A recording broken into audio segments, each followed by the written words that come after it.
Roman vs. Fatu, tensions rise. Reigns and Fatu heat up Raw.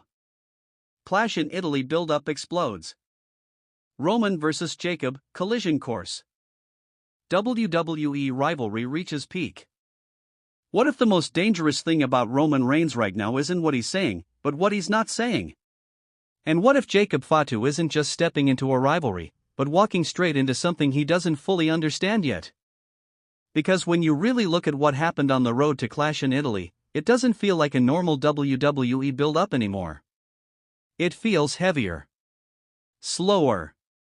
Like something is tightening in the background and nobody is admitting it out loud. Roman Reigns showed up with that same calm presence he always has, the kind that makes you feel like he's already 3 steps ahead of everybody in the room. But Jacob Fatu? He didn't show up like a man trying to impress anyone. He showed up like someone who's done waiting his turn. And that alone changes everything. You know that feeling when 2 storms are forming in the same sky and you just know they're going to collide, but nobody can tell you when? That's exactly where we are with this. And WWE didn't even try to hide it on Raw. They leaned right into it. Roman Reigns standing there, composed, almost too calm, like he's watching a movie only he can see the ending to. And Jacob Fatu pacing like he's trying to physically outrun patience itself. And the thing is, fans are split. Half of them are saying Roman is still the tribal chief, still the final boss, still the guy you don't bet against. The other half are looking at Jacob Fatu like, yeah, this is the one who might actually do it. And honestly, both sides have a point. Because every time Roman Reigns enters a storyline like this, there's always that question hanging in the air: is this the moment someone finally pushes him too far? Or is this just another chapter where he reminds everybody why he's been at the top for so long? But Jacob Fatu doesn't feel like a normal challenger. That's the part people keep missing. He doesn't move like someone chasing a spotlight. He moves like someone who thinks the spotlight was already supposed to be his. And that's dangerous. On Raw, when they started trading words, it wasn't loud at first. It wasn't even chaotic. It was controlled. Almost too controlled. Roman Reigns didn't rush anything. He didn't raise his voice. He just looked at Jacob like he was trying to figure out how long this guy is going to last before reality hits him. And Jacob? He didn't blink.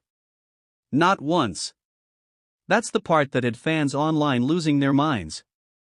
Because usually, when someone stands across from Roman Reigns in that kind of moment, there's hesitation. Even a little doubt. But Jacob Fatu didn't give any of that away. Instead, he looked like he was already imagining what it would feel like to take everything Roman has built and test it piece by piece. And you could feel the tension building in a way that wasn't even about punches or moves yet. It was psychological. That slow burn kind of tension where you know something is going to snap, but the show refuses to tell you when. And let's be real for a second. WWE loves doing this thing where they tease chaos, but this one feels different. This one feels like it has consequences attached to it. Roman Reigns didn't just acknowledge Jacob Fatu. He sized him up like a man who understands exactly how rare it is to meet someone who doesn't flinch. And that's where things got interesting, because Roman didn't mock him. He didn't dismiss him. He respected him just enough to make it feel even more dangerous. And if you've watched Roman long enough, you know what that means. Respect from Roman Reigns isn't comfort. It's a warning. Meanwhile, Jacob Fatu kept talking like someone who has already accepted the outcome in his head. Not fearfully. Not recklessly. Just certain. And that certainty is what makes this whole thing unpredictable. Because when someone believes they're meant for something bigger, they stop behaving like underdogs. They start behaving like inevitability. And that's exactly what Jacob is doing. Fans started noticing little things too.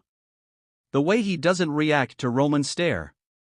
The way he doesn't shift when Roman takes a step closer. It's subtle, but it matters. Because in WWE storytelling, those small reactions tell you everything about where a rivalry is heading. And here, neither man is backing down even slightly. At one point, it didn't even feel like they were talking to each other anymore. It felt like they were talking through each other, like each one was already picturing the moment Clash in Italy arrives and everything stops being theoretical. And you know what's funny? The crowd reaction kept shifting. One moment they're chanting for Roman, the next moment they're reacting to Jacob like they're discovering him all over again.